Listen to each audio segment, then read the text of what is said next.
Hello दोस्तों, आपके अपने YouTube चैनल मैथ्स हंगामा में बहुत बहुत स्वागत है। दोस्तों, आज के इस वीडियो में आप सीखने वाले हैं महत्वपूर्ण प्रश्न, वो भी किसके लिए? तो रेलवे ग्रुप डी के लिए। दोस्तों, रेलवे ग्रुप डी का एग्जाम बहुत जल्दी होने वाला है, इसलिए दोस्तों इस वीडियो को शुरू से लेकर के अंतिम तक जरूर देखिएगा, क्योंकि इसमें ऐसे प्रश्न डाले गए हैं जो कि बार बार पूछे गए हैं। तो आइए दोस्तों, बिना देर किए हुए हम लोग शुरू करते हैं और इसका पहला क्वेश्चन देखते हैं। इसका पहला क्वेश्चन है कि एक रेलगाड़ी की चाल में 5 किलोमीटर प्रति घंटा की वृद्धि करने पर इसे 300 किलोमीटर की दूरी तय करने में 2 घंटे कम समय लगता है। इसकी सामान्य चाल ज्ञात कीजिए। दोस्तों, यहाँ पे देखिएगा कि ऐसे प्रश्न को बनाने के लिए हम लोग क्या करते हैं कि ऑप्शन का सहारा लेते हैं। ऑप्शन से बनाइएगा तो बहुत जल्दी बन जाएगा, लेकिन ऑप्शन से बनाने के लिए आपको कॉन्सेप्ट का जानकारी होना जरूरी होगा। दोस्तों, यहाँ पे देखिएगा कि इसको हम लोग क्या करेंगे कि सबसे पहले कॉन्सेप्ट से इसको सेट करेंगे क्वेश्चन को। तो यहाँ पे देखिए, समय बराबर समय करते हैं तो समय बराबर क्या होता है? दूरी बटा चाल होता है। तो समय बराबर दूरी बटा चाल होता है, तो दूरी ये फिक्स है कि यह 300 किलोमीटर का दूरी है और चाल मालूम नहीं है, तो मान लीजिए कि इसका जो प्रारंभिक चाल है वह x किलोमीटर प्रति घंटा है। तो यहाँ से देखिएगा समय बराबर दूरी बटा चाल हो चुका है, यानी जब वह प्रारंभिक यानी मूल चाल से वह चलता था तो इतना समय लगता था, लेकिन अब क्या किया कि 5 किलोमीटर प्रति घंटा की वृद्धि कर लिया है। ठीक है, यानी यही 300 किलोमीटर जाने के लिए वह 5 किलोमीटर प्रति घंटा की वृद्धि कर लिया है चाल में। तो अब चाल हो गया x प्लस 5 किलोमीटर प्रति घंटा, जिसके कारण क्या होता है कि 2 घंटे कम समय लगते हैं। यानी इसके अनुसार क्या होता है कि इसमें 2 घंटा कम समय लगता है, यानी दोनों के बीच में जो अंतर है वह 2 घंटा के बराबर है। दोस्तों, अब इसको आप बनाएंगे तो यह द्विघात समीकरण पर जाएगा। तो द्विघात समीकरण पर सॉल्व कीजिएगा तो बहुत लंबा प्रोसेस हो जाता है, इसलिए दोस्तों हम लोग बाई ऑप्शन यहाँ पे बनाएंगे। तो ऑप्शन नंबर ए में है 30 किलोमीटर प्रति घंटा, बी में है 25 किलोमीटर प्रति घंटा, सी में है 20 किलोमीटर प्रति घंटा और डी में है 35 किलोमीटर प्रति घंटा। और हम लोगों से पूछा गया कि इसकी सामान्य चाल ज्ञात करें। तो सामान्य चाल क्या है? तो x है। सामान्य चाल जो है इसका x है। अगर x के जगह हम 30 रखते हैं तो 30 दाएँ 300 10 आता है, और 30 प्लस 5 35, और 35 से यह पूरा नहीं कटेगा, यानी दशमलव में आ जाएगा। और दशमलव में इसमें घटाइएगा तो आंसर भी आपका दशमलव में आएगा, जबकि यहाँ पे देखिएगा कि 2 घंटा जो है वह दशमलव में नहीं है तो इसलिए ऑप्शन नंबर ए नहीं होगा। बी में देखिएगा कि 25 यहाँ पे रखते हैं तो 300 में आप 25 से भाग दीजिएगा तो 25 से कम 25, 25 दूनी 50, यानी 12 घंटा। सामान्य चाल से जा रहा है तो 12 घंटे का समय लग रहा है, जबकि 5 किलोमीटर प्रति घंटा की दर से जा रहा है, यानी 5 किलोमीटर प्रति घंटा अधिक चाल से जा रहा है, तो कितना समय लगेगा? तो 25 और 5 30, 30 दहाई 300, तो 10 घंटा का समय लगेगा। दोस्तों देखिएगा कि दोनों के बीच में 2 घंटा का अंतर है कि नहीं? बिल्कुल अंतर है। तो आंसर आपका क्या हो गया? ऑप्शन नंबर बी, यानी 25 किलोमीटर प्रति घंटा। दोस्तों, अगला क्वेश्चन देखिएगा। अगला क्वेश्चन है कि एक कार पहली आधी दूरी 50 किलोमीटर प्रति घंटा की चाल से तथा बाकी आधी दूरी 60 किलोमीटर प्रति घंटा की चाल से यात्रा पूरी करती है। पूरी यात्रा के दौरान कार की औसत गति क्या है? दोस्तों, यहाँ पे समझिएगा कि जब इस प्रकार का क्वेश्चन पूछा जाए कि एक नियत दूरी है और आधा दूरी कोई दूसरे चाल से जाता है और फिर आधा दूरी दूसरे चाल से जाता है, लेकिन बिल्कुल आधा आधा होना चाहिए, आधा से न कम और न ही ज़्यादा, या फिर इधर से जाता है कुछ दूरी किसी चाल से और उधर से वापस आता है उतना ही दूरी को किसी दूसरे चाल से, तब क्या करते हैं? औसत चाल बराबर होता है, औसत चाल बराबर होता है 2xy बटा में x प्लस y। x और y क्या है?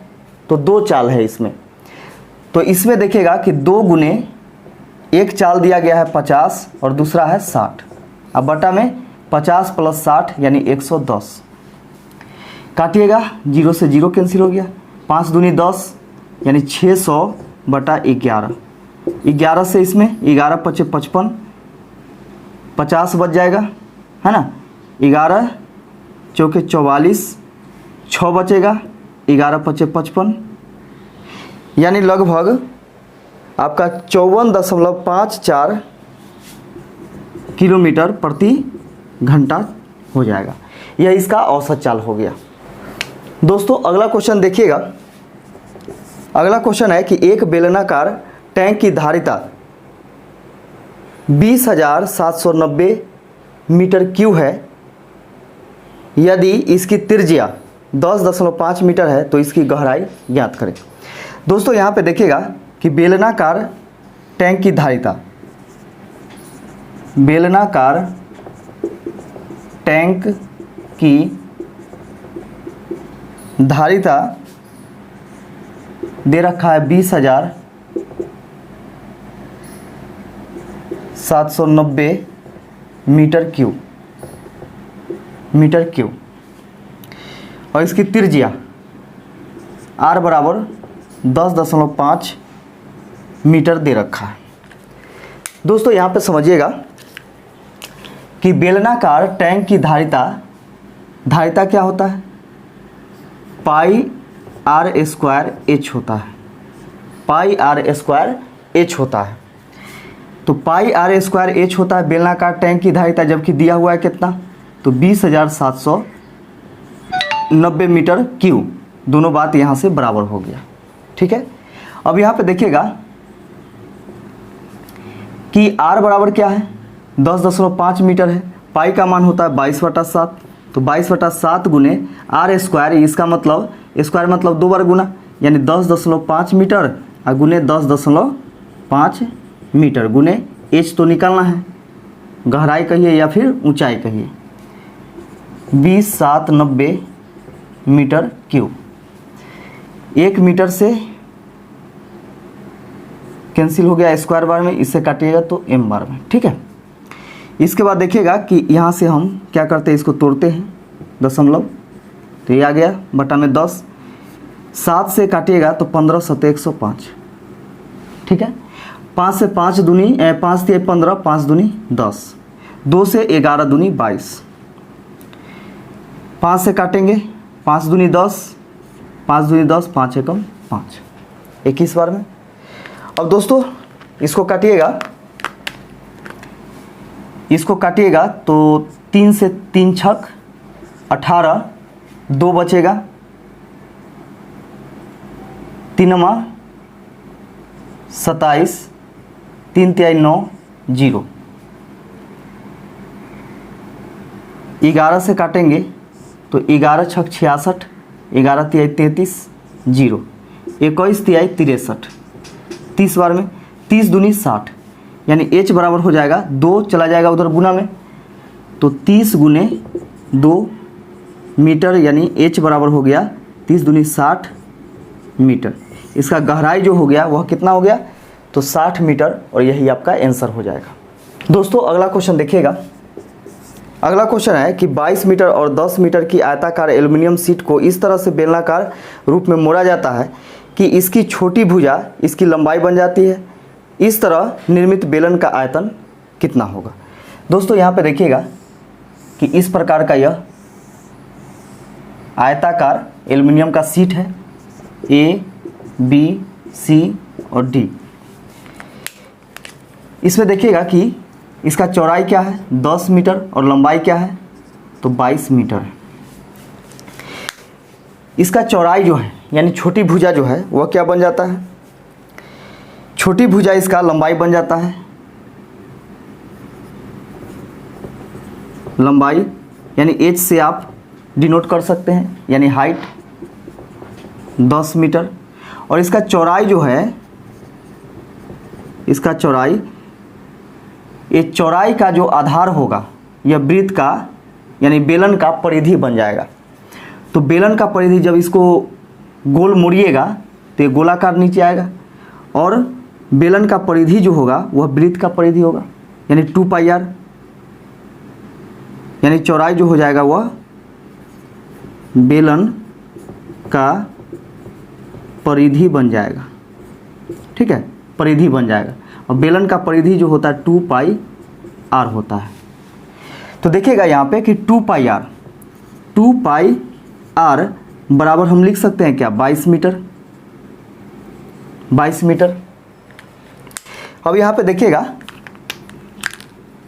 कि 2 गुने पाई का मान 22/7 गुने आर बराबर 22 मीटर। 22 से 22 कैंसिल हो गया एक बार में, इसको उधर भेजिएगा तो आर बराबर हो जाएगा 7/2 मीटर। यानी यहाँ से इसका रेडियस निकल गया। अब रेडियस जब निकल गया है तो हम लोगों से पूछा गया कि इस तरह निर्मित बेलन का आयतन क्या होगा। तो दोस्तों यहाँ पे समझिएगा कि बेलन का आयतन बराबर होता है, बेलन का आयतन बराबर होता है पाई आर स्क्वायर एच। पाई का मान 22/7 गुने आर का मान क्या है, तो 7/2 स्क्वायर में है, तो 7/2 गुने 7/2 और गुने एच का मान क्या है, तो देखिए यहाँ पे 10 है, 10 मीटर, ये सब मीटर में है। 7 से 7 कैंसिल हो गया, 2 से काटिएगा तो 11 दूनी 22, 2 से 2 पचे 10, 7 पचे 35, 35 गुने 11 तो 5, 5 3 8, 385 घन मीटर इसका आयतन हो जाएगा। तो बेलन का आयतन कितना हो गया, तो 385 घन मीटर, जो कि ऑप्शन नंबर ए में दिया गया है। दोस्तों अगला क्वेश्चन देखिएगा। अगला क्वेश्चन है कि x² प्लस 2x/5 प्लस 1/25 बराबर 0 हो, तो पूछा गया है कि x - 2/3 का होल स्क्वायर बराबर क्या होगा।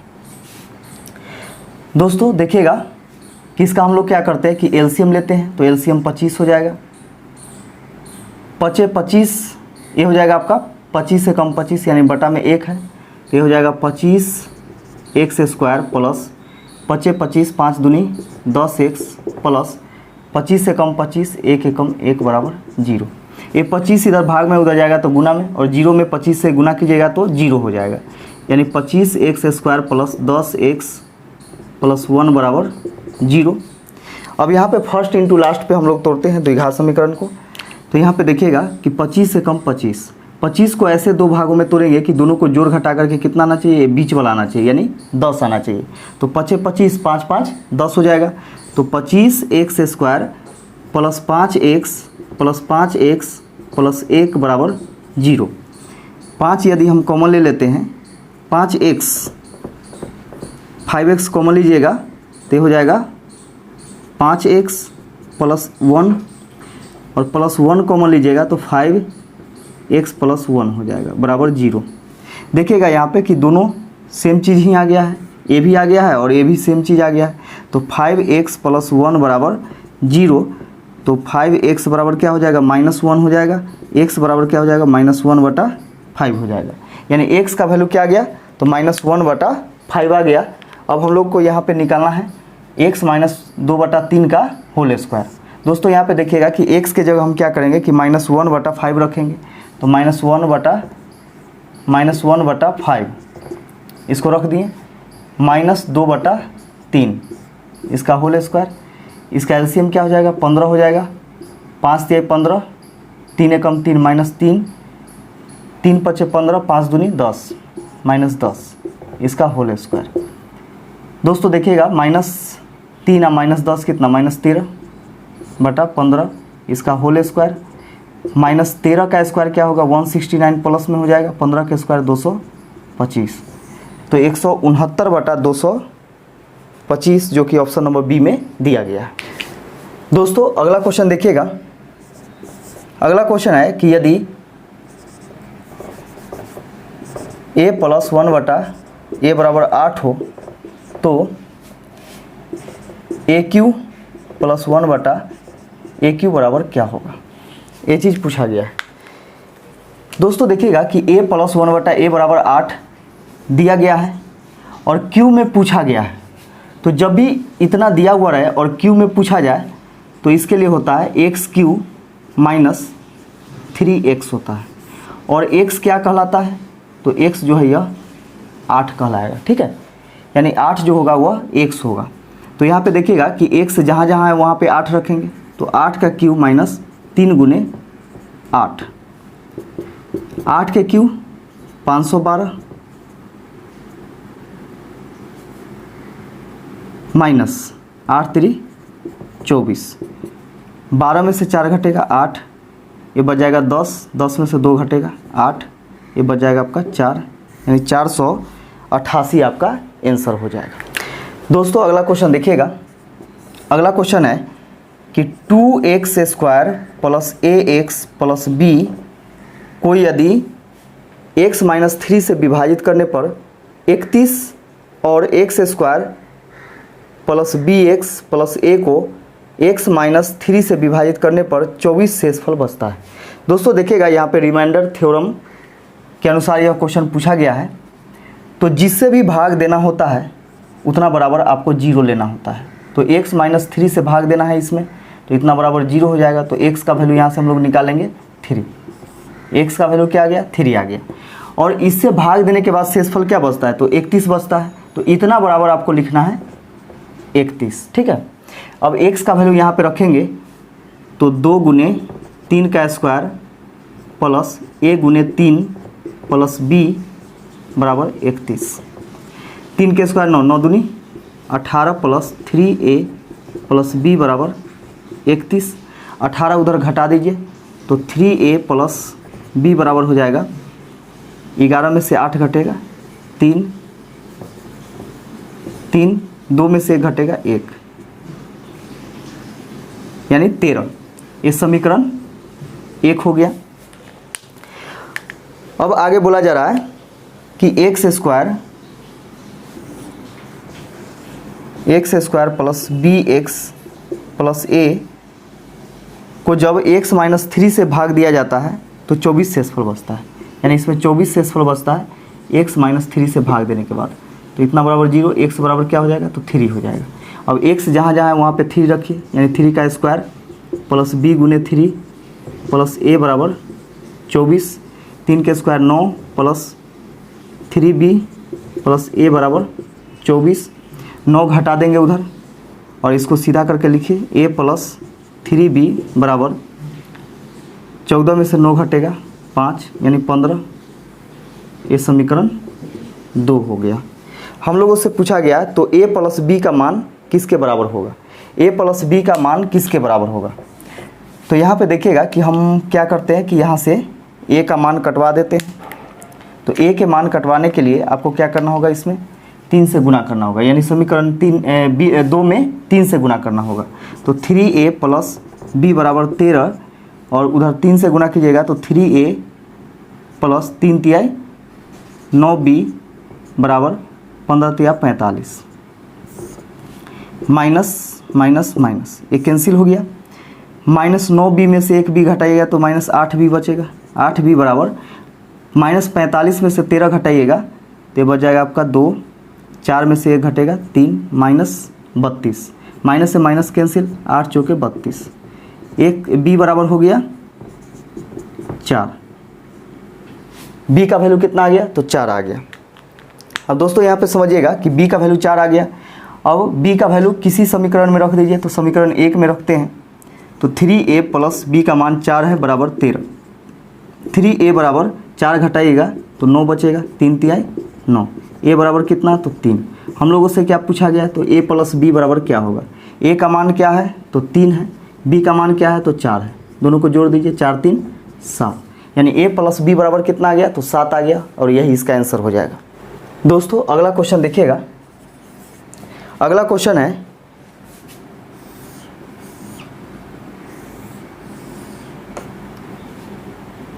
आलेख से संबंधित क्वेश्चन है।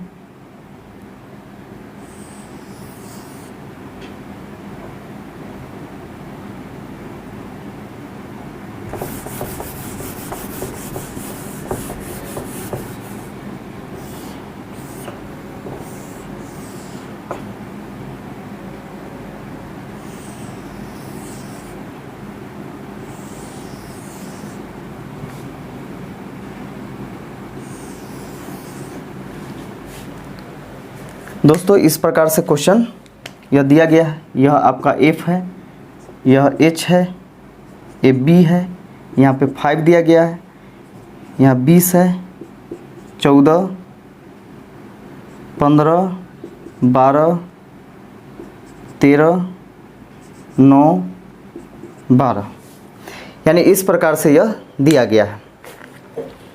दोस्तों यहाँ पे देखिए, नीचे दिए गए आरेख कक्षा में फुटबॉल, एफ से क्या, तो फुटबॉल,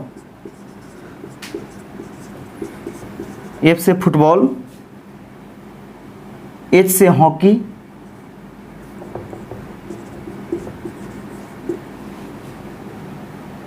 और बी से बास्केटबॉल,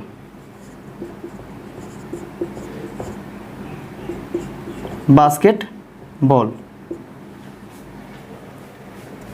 खेलने वाले विद्यार्थियों की संख्या दर्शाता है। खेल एफ खेलने वाले विद्यार्थियों की कुल संख्या कितनी है।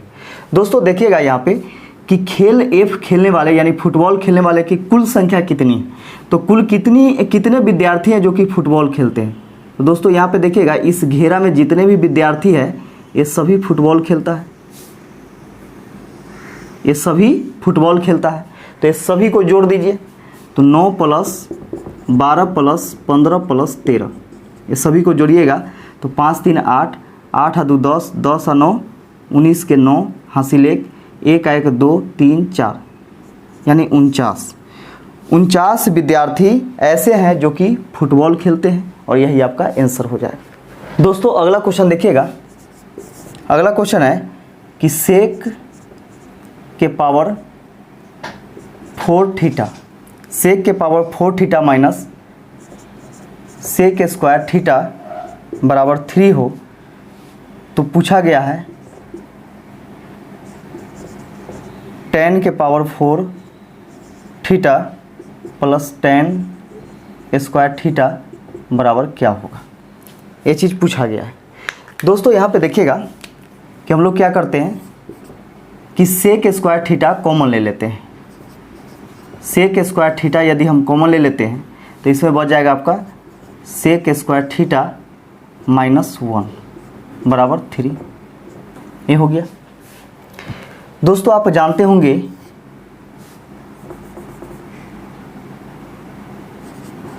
सेक square theta minus tan square theta बराबर 1 होता है, ये चीज़ आप लोग जानते होंगे, ठीक है। यानी sec square theta minus tan square theta बराबर 1 होता है। तो हम यहाँ से लिख सकते हैं सेक स्क्वायर थीटा बराबर माइनस में इधर tan स्क्वायर थीटा उधर जाएगा तो प्लस में चला जाएगा, यानी 1 + tan स्क्वायर थीटा, इतना लिख सकते हैं। इसके बाद आप ए भी लिख सकते हैं, इसको इधर लाते हैं हम 1 को इधर लाते हैं और tan स्क्वायर को उधर भेज देते हैं, तो 1 इधर आएगा तो माइनस में आएगा, सेक स्क्वायर थीटा -1 बराबर tan स्क्वायर थीटा, ये हो गया।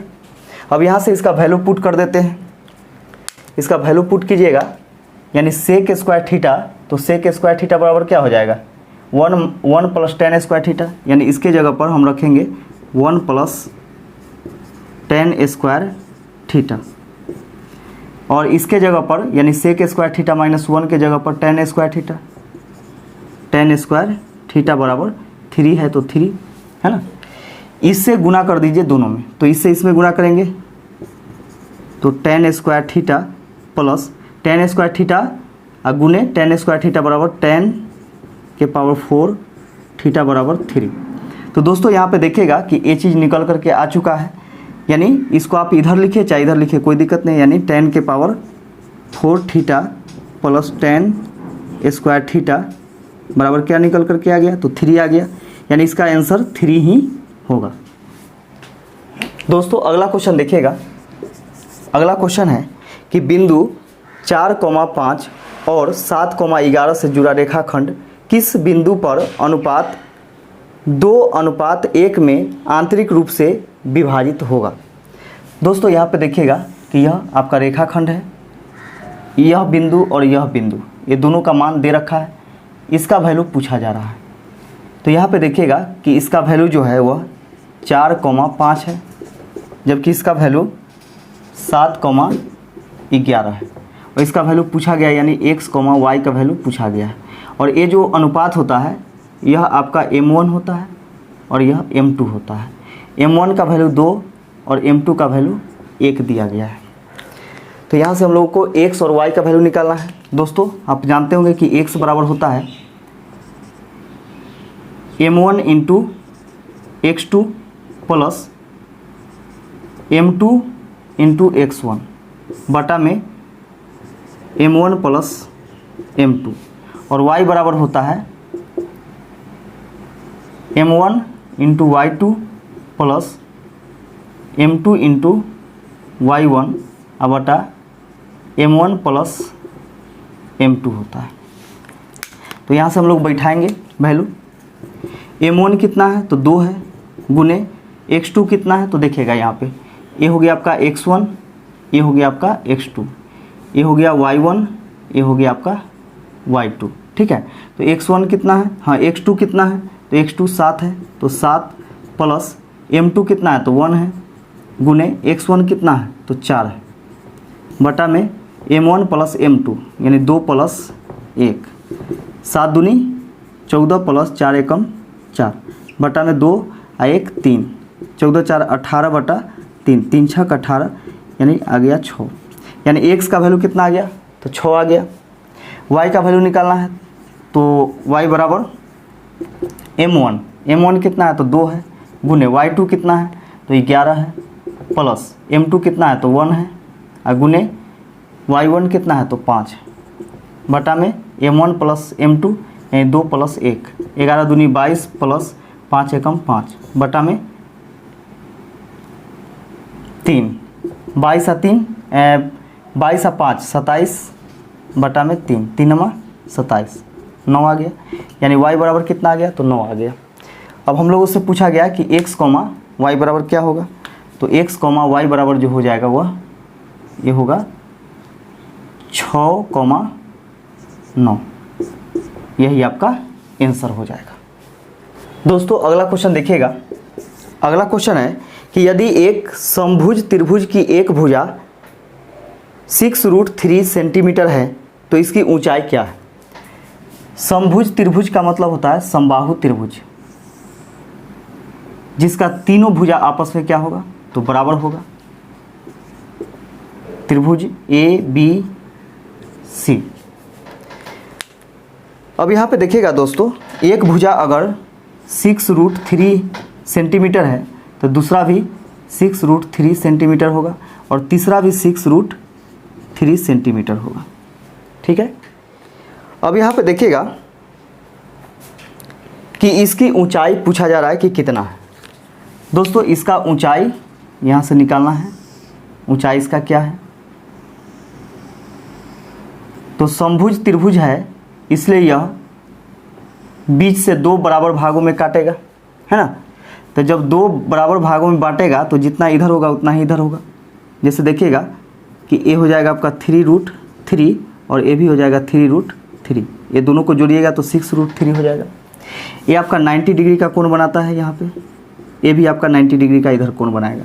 तो आप देखिएगा यहाँ पे कि ए हो गया आपका लंब हो गया, ये हो गया आधार और ये हो गया कर्ण। तो आप जानते हैं कि कर्ण के स्क्वायर बराबर इसका वैल्यू निकालना है, यहाँ से आप डी मान लीजिए, AD यानी AD का स्क्वायर बराबर यानी लंब के स्क्वायर बराबर कर्ण के स्क्वायर माइनस आधार का स्क्वायर, यानी 6√3 का स्क्वायर माइनस 3√3 का स्क्वायर। तो 6√3 का स्क्वायर कीजिएगा तो 6 के स्क्वायर 36 गुने 3 माइनस 3 के स्क्वायर 9 गुने 3, 36 18 के 8, 3 तिहाई 9 1 10 108 माइनस 9 तिया 27, इसको घटाइएगा तो 81 आ जाएगा, 81 आ गया। तो 81 किसका वैल्यू आया, AD के स्क्वायर, स्क्वायर हटाइएगा तो रूट चढ़ेगा, यानी AD बराबर हो जाएगा 9 सेंटीमीटर। यानी इसका हाइट कितना हो गया, यानी ऊंचाई 9 सेंटीमीटर, और यही इसका आंसर हो जाएगा। दोस्तों अगला क्वेश्चन देखिएगा। अगला क्वेश्चन है कि एक सम पंचभुज के प्रत्येक अंतःकोणों का मान कितना होता है। तो दोस्तों देखिएगा कि एक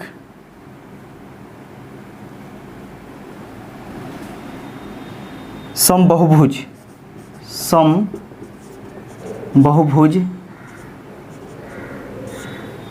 के प्रत्येक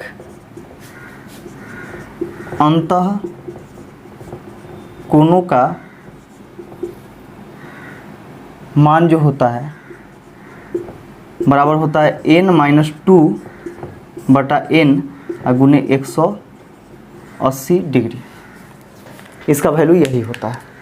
दोस्तों यहाँ पे देखिएगा कि सम बहुभुज कैसा है, तो पंचभुज है, यानी सम पंचभुज के प्रत्येक अंतःकोणों का मान बराबर हो जाएगा पंचभुज, यानी n बराबर क्या, भुजाओं की संख्या, तो 5 - 2/5 गुने 180 डिग्री। 5 में से 2 घटाएगा 3/5 गुने 180 डिग्री। 5 से काटिएगा, 5 × 15, 5 × 30, 6 × 18 के 8, 3 × 9 = 10, यानी 108 डिग्री। तो सम पंचभुज के प्रत्येक अंतःकोणों का माप कितना हो जाएगा, तो 108 डिग्री हो जाएगा और यही आपका आंसर हो जाएगा। दोस्तों अगला क्वेश्चन देखिएगा। अगला क्वेश्चन है कि 12, 13, 15, 18, x 28, 18, 12, 6, 8 का माध्य कितना है, तो 15 है, यानी इसका माध्य दे दिया गया है, माध्य बराबर 15। ठीक है, तो हम लोगों से पूछा गया कि माध्यिका क्या होगा। माध्यिका का मान पूछा गया है। माध्यिका क्या होगा, ये चीज़ पूछा गया है। दोस्तों यहाँ पे देखिएगा कि माध्य बराबर क्या होता है, आंकड़ों का योग बटा में आंकड़ों का संख्या, है ना।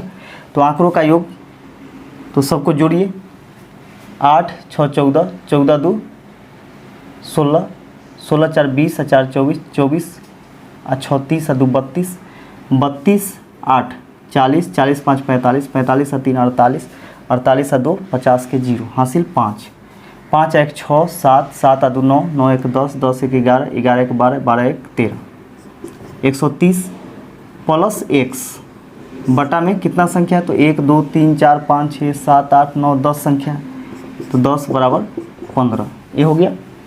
10 से गुणा कीजिएगा तो 150 हो जाएगा, तो 130 प्लस x बराबर 150, 130 घटा दीजिएगा तो x बराबर हो जाएगा 20, यानी x का मान क्या आ गया, तो 20 आ गया। हम लोगों से पूछा गया कि माध्यिका क्या होगा। तो माध्यिका निकालने से पहले हम लोग क्या करते हैं कि इसको या तो बढ़ते क्रम में या घटते क्रम में सजाते हैं। तो बढ़ते क्रम में सजाइएगा तो सबसे पहले छोटा लिखिएगा, तो सबसे छोटा कौन है, तो 6 है, सबसे छोटा 6 है। इसके बाद इससे बड़ा 8 है, इसके बाद इससे बड़ा क्या है, तो 12 है, फिर एक और 12 है, फिर देखिए यहाँ पे 13 है, इसके बाद 15 है, 18 डबल है, 18, 18, इसके बाद हो जाएगा आपका 20, यानी x का वैल्यू 20 हो जाएगा। 20 के बाद कितना हो जाएगा, तो 28 हो जाएगा। कितनी संख्या, 1, 2, 3, 4, 5, 6, 7, 8, 9, 10, 10 संख्या यहाँ से हो गया। हम लोगों से पूछा गया कि माध्यिका क्या होगी। तो माध्यिका बराबर होता है ठीक बीच वाली संख्या, ठीक बीच वाली संख्या। तो दोस्तों यहाँ पे देखिएगा कि ठीक बीच वाली संख्या कौन होगा, तो इसमें 10 संख्या है और 10 संख्या में ठीक बीच वाली संख्या कौन होगा, पता चलेगा, नहीं चलेगा। तो 4 संख्या हम इधर से हटा देते हैं और 4 संख्या उधर से हटा देते हैं, और बीच वाला दोनों जो बच गया वो दोनों को जोड़ करके और 2 से भाग देना होता है। तो 13 प्लस 15 बटा में 2, 5 × 3 = 8, 28 बटा 2, 14 दूनी 28, यानी आंसर आ गया कितना, तो 14। यही आपका आंसर हो जाएगा। दोस्तों अगला क्वेश्चन देखिएगा। अगला क्वेश्चन है कि दी गई आकृति में AOB, सबसे पहले देखिएगा कि आकृति क्या दिया गया है।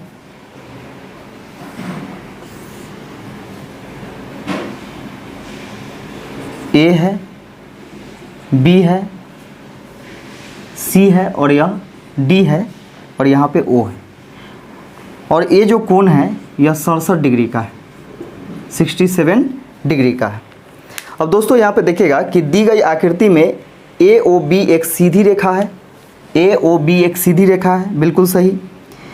कोण AOC बराबर 67 डिग्री, ये चीज़ दे रखा है। और कोण BOC का द्विभाजक OD है। देखिएगा कि O और D जो है कोण COB या BOC का समद्विभाजक है, मतलब क्या कि दो बराबर भागों में इसको बांट रहा है, ठीक है। जितना A कोण होगा उतना ही ये वाला कोण होगा। अगर यह x डिग्री का है तो ये भी आपका x डिग्री का होगा, यानी दोनों समद्विभाजक है। कोण BOD का मान डिग्री में क्या है? तो दोस्तों यहाँ पे देखिएगा कि यह सीधी रेखा है और एक पूरा जो होगा यानी पूरा का मान जो होगा वह 180 डिग्री होगा। तो आप कह सकते हैं कि 67 डिग्री प्लस में x डिग्री बराबर 180 डिग्री। इसको घटा दीजिए तो ये हो जाएगा 2x डिग्री बराबर, इसको घटाइएगा तो 10 में से 7 घटेगा 3, ये बच जाएगा आपका 7 में से 6 घटेगा 1 और ये हो जाएगा 113 डिग्री। 2 से काटिएगा तो 2 पचे 10, 2 छक 12, 2 पचे 10, यानी x बराबर हो गया, x बराबर कितना हो गया तो 56.5 डिग्री। और यही चीज़ पूछा जा रहा था कि कोण BOD यानी इसका मान क्या होगा तो 56.5 डिग्री होगा और यही आपका आंसर हो जाएगा। दोस्तों इस वीडियो का लास्ट क्वेश्चन देखिएगा कि यदि 6y प्लस 70 डिग्री और 3y प्लस 47 डिग्री संपूरक कोण है तो y का मान ज्ञात करें। संपूरक कोण अर्थात होता है वैसा दो कोण जिसका योग 180 डिग्री के बराबर हो। तो ये दोनों कोण हैं और दोनों कोण का योग जो होगा वह 180 डिग्री के बराबर होगा, तो यह संपूरक कोण कहलाएगा, ठीक है। तो y का वैल्यू निकालना है। तो यहाँ पे देखिए सबको जोड़ेंगे तो 6 3 9y प्लस इसको जोड़िएगा तो 7 7 4 11, 117 डिग्री बराबर 180 डिग्री। 117 डिग्री घटा दीजिए उधर तो 9y बराबर हो जाएगा, 10 में से 7 घटेगा 3, ये बच जाएगा आपका 7 बचेगा, हाँ 7 में से घटेगा 6, 63 डिग्री, 9 सते 63, y बराबर कितना हो जाएगा तो 7 डिग्री, यानी y का मान कितना हो गया तो 7 डिग्री 7 हो गया। y का मान कितना हो गया तो 7 हो गया, जो कि ऑप्शन नंबर सी में दिया गया है। तो दोस्तों वीडियो कैसा लगा कमेंट करके हमें ज़रूर बताइएगा। वीडियो देखने के लिए आप सभी को बहुत बहुत धन्यवाद।